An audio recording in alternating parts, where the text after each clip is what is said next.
আপনারা শুনছেন সুকুমার রায়ের সৎপাত্র।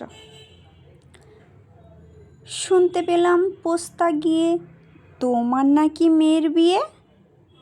গঙ্গারামকে পাত্র পেলে? জানতে চাও সে কেমন ছেলে? মন্দ নয় সে, পাত্র ভালো, রং যদিও বেজায় কালো।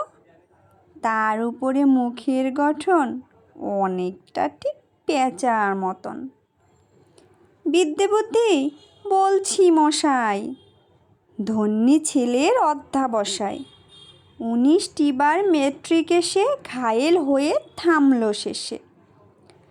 বিষয় আশয় গরিব বেজায়, কষ্টে সৃষ্টে দিন চলে যায়। মানুষ তো নয় ভাইগুলো তার, একটা পাগল একটা গোয়ার।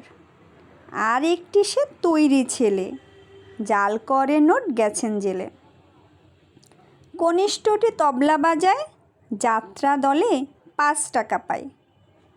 গঙ্গারাম তো কেবল ভোগে পিলের জ্বর আর পাণ্ডুরোগে।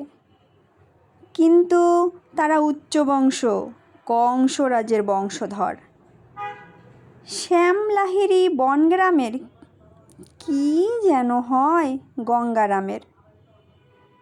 যাই হোক, এবার পাত্র পেলে, এমন কি আর মন্দ ছেলে?